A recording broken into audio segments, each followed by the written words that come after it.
All right, so today I wanted to talk about how easily you can become aware that you're being marginalized in society.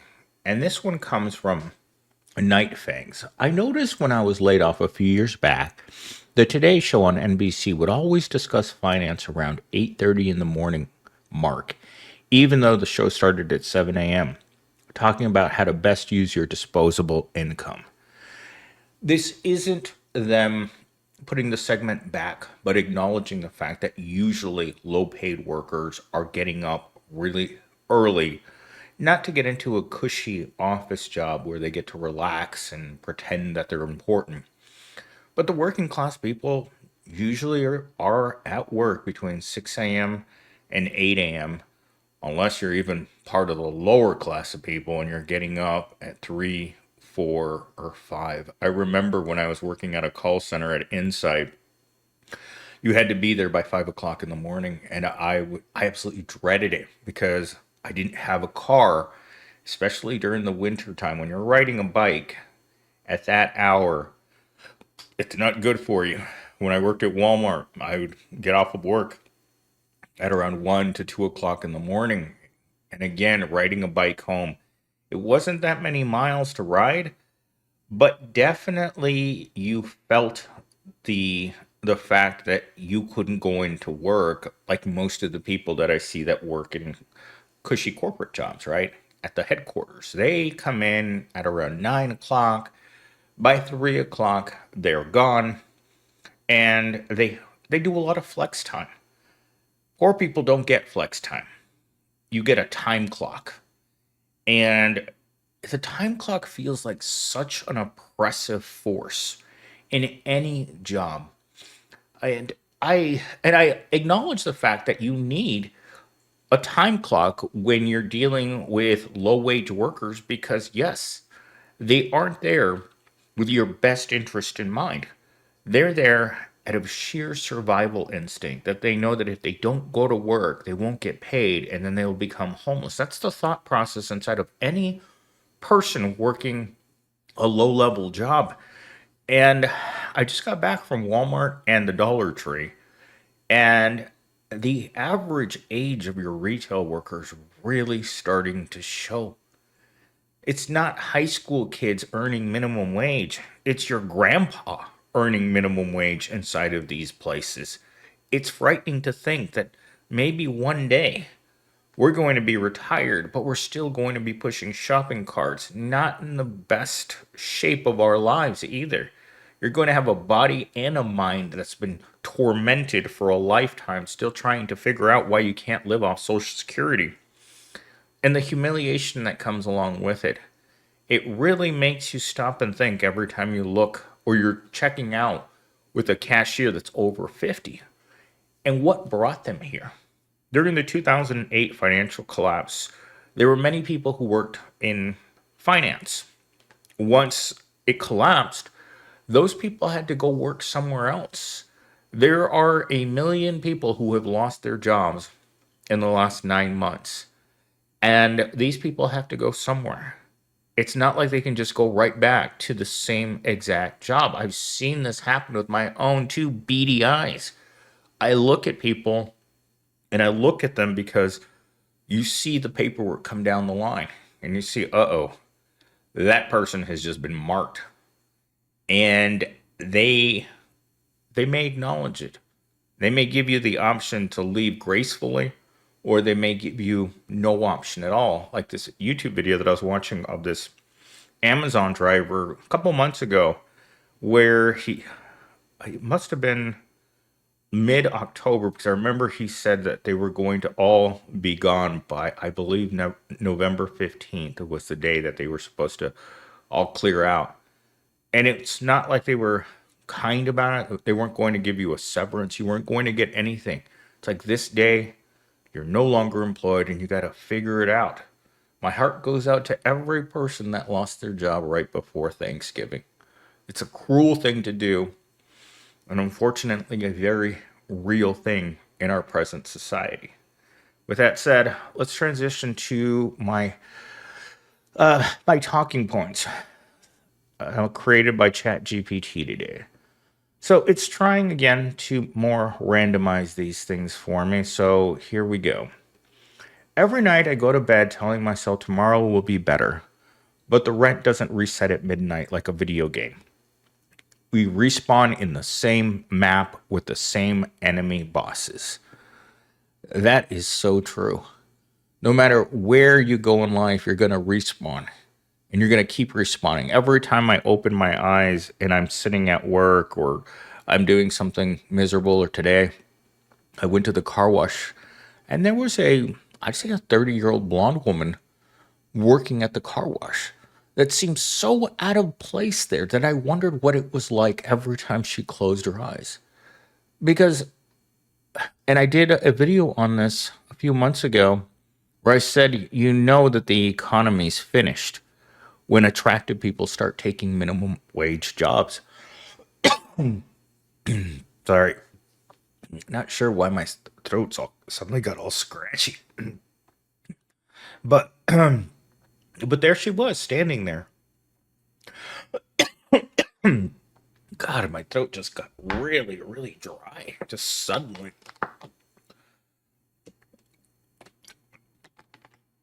Anyhow, I can't imagine what happened to her. She looks like a traditional office lady, someone that would be handling paperwork and have some sort of professional job. But there she was telling me to come on into the car wash, just waving her hands at me. Come on in. And I was just like looking at her. It's like, this economy isn't taking any prisoners.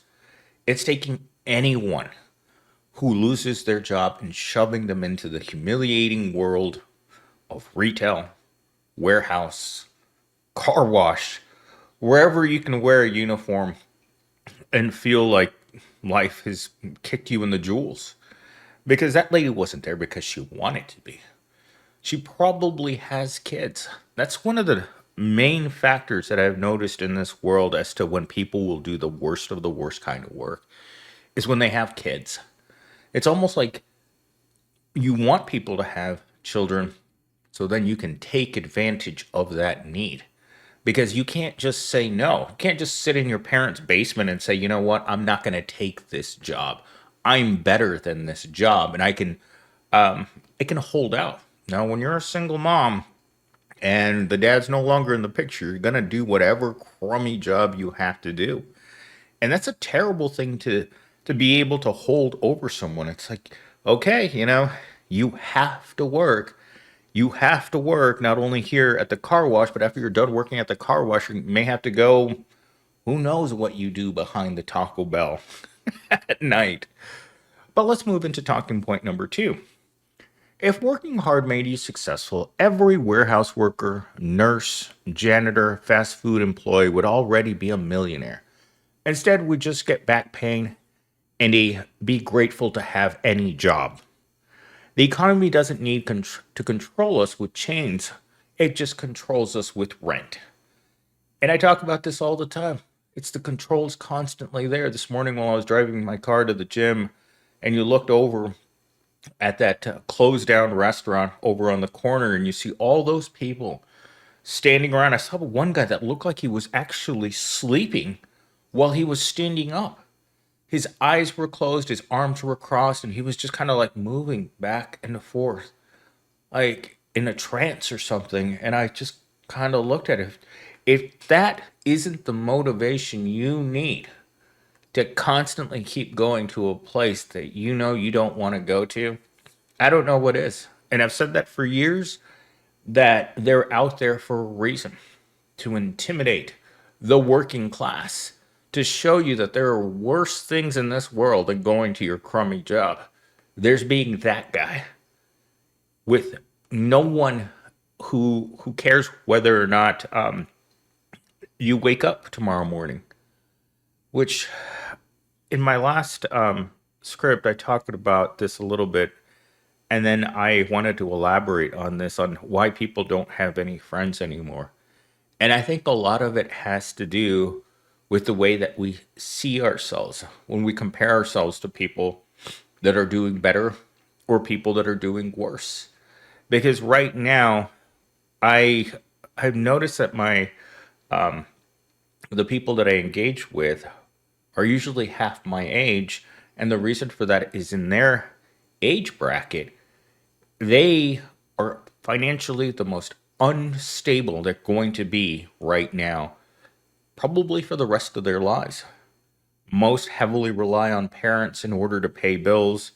Others have no idea what's going to happen to them. It's that unknown factor of being Gen Z, knowing full well that you may never get a good job because no one's going to give you the opportunity to take that job. And it's knowing these people that have to interact with other people in their own age bracket that see themselves reflected in these other people. Unless you are capable of some extraordinary trick into finding where you get the opportunities given to you, chances are you're going to be working in a situation that is less than favorable.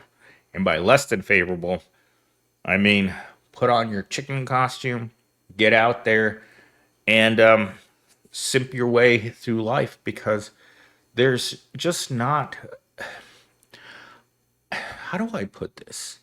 There just isn't the right economic conditions out there. Right now, there are there are hundreds, if not millions, of people all telling themselves one thing. I think I can do this for one more day. And that's the story that gets repeated inside of their head. Every morning when they wake up, at whatever time of the morning you have to get up to go to work, you will always tell yourself, because even though you know it's not true, you have to be able to convince yourself that this is temporary, that I'm not going to work this job forever.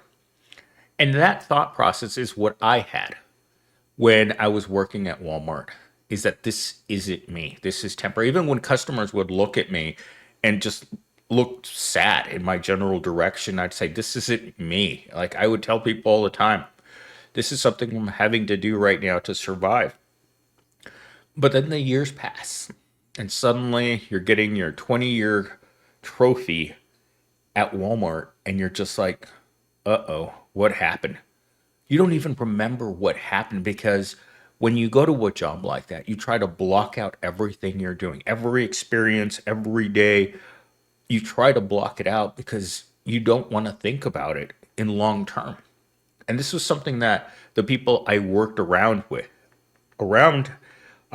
in retail, this is something that they had come to internalize that this is I'm either going to be here or I'm going to be across the street at another store. There is no path for me to move in a positive direction like that cashier that still working at the Kroger's, even though I he started working there when he was in high school in 2008. He's still there doing the exact same job, except now all his hair's gone.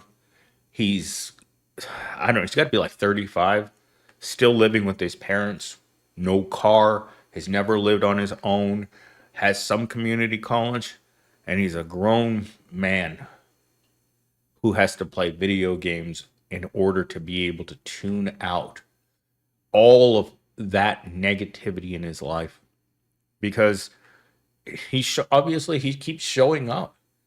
And when you when you work in retail, there's one thing that is the most common thread you're going to see. There's people show up, they take a job because they think that they're hard up, and then realize, you know what, this isn't for me. And that's when they go on their break and never come back. All right, let's get into our final talking point here. Poor people don't want handouts. Rich people just don't want competition. Giving the working class stability would ruin their whole business model. And this is so true. I mean, why would you want to compete with another person doing the exact same thing that you are? It's the example that I use of the man that starts up a lawn care business, right? He has the idea that he's going to turn this into $1 million business in 1 year from starting. But then he hires people, let's say like me, who don't think that they're going to come to work and just bust their home for the minimum wage. Those are the people that he's going to have to pick from. You're not getting trained engineers from NASA to cut grass or do manual labor.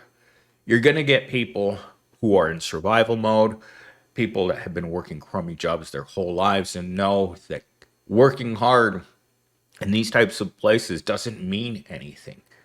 They expect you to show up, do a professional job doing the lawn care, but the second the owner turns his head, he's going to see Johnny's six pack sleeping, or he's going to see him doing a half assed job, or he's not going to show up regularly, or he's going to show up in a condition in which he's in no condition to do a good job. You guys know what that means. It happened all the time when I worked in retail where someone would show up and, they smelled a certain way or they weren't exactly prepared to do work. They showed up and they just were not. They were just there for the paycheck. And no rich person likes anyone that shows up to work just for the paycheck. In fact, it's an interview question that you often get, or you've gotten in every single job interview you've ever gotten. Why do you work? Why do you want to work here? And the last thing you want to say in that job interview is reality. Do a reality check right there. I'm here because I don't have anything to eat, because I'm close to being evicted, because I have no other choice. You're the only person that called me back, or I can't do anything better. If people honestly answered that question, no one would have a job because it's a stupid question. No one shows up to clean stains because they want to. No one comes to work because they think that suddenly that millionaire business owner, like let's say the Walmart heirs, right? The people who own Walmart. Do you think at any point they come into a store, look at their bottom level employees and say, you know what, keep working for me and someday you'll also be in the ivory tower? No. I work for the garbage company, and you got people who would work in the areas of the company that weren't lucrative. And I worked in the corporate office in 2008. And people would call in for help with whatever thing they needed. And they'd call in, and you could just tell they were in some godforsaken place working a horrible job surrounded by a landfill, which I imagine the smell must be horrendous working there. And they call you up, and you can hear the machines working in the background. You can tell just by the way that they're phrasing their speech that they are not exactly the brightest bulb, but that's where they're working. And you just kind of think to yourself, you know, how do we do this to other people? And the reason we do it to other people is simple. It's greed. It's a love of money. It's the inability to connect with the average man in this world. That's what it comes down to. When you don't understand because you never had to live like that. You've never had to break a brick of ramen up into four pieces and call it to your breakfast for the week. You're a person who just doesn't understand that you don't get to see ads for luxury vehicles or vacations or investment firms. That type of stuff, that kind of material isn't catered for your demographic. That's catered for those people running the business, those people who have something that you will never have, and that's financial stability. And I'm not out here trying to be a Debbie Downer every day. This is a reality check. This is why I do the channel. It's a reality check that they know that they've given up on us a long time ago. They don't need to advertise to the pros for things that the pros can never get. In fact, if I was going to start a business, I start selling pros back. The one thing that they need most is getting their time back away from that business owner. That you bust your hump too many hours a week to still be a dirty, filthy pro. And with that said, this is how I'm going to segue out of this video. It's funny how billionaires are called job creators, but the only thing they actually created is a world where everyone doesn't like their job because it pays too little. Job creators during the bug time back, a few years back, they were just so angry that nobody wanted to work. It was just something that they adamantly felt like we should ride out there on the back of horses with lassos and see every person who wasn't working and just bring them into a work camp of some kind, making certain that young men, especially young men, by rich people who aren't working, really ticks them off for some reason. I don't know what it is, but any man in his prime that's not working or could be working for you and isn't, it just really gets them angry. Like I've seen these people give these same speeches. Mike Rowe, a man who's an actor, telling people to go into the trades when he knows full well that he's a Hollywood actor, knowing that those people will get nothing out of it, and still trying to lead people into those types of positions. It reminds me of this thing that I mention occasionally. It's the billboards that they used to have in low income areas of the city that told people any job is a good job. And that's just not true. And I'm here to tell you, it will never be true. And with that said, let's let's call this class dismissed.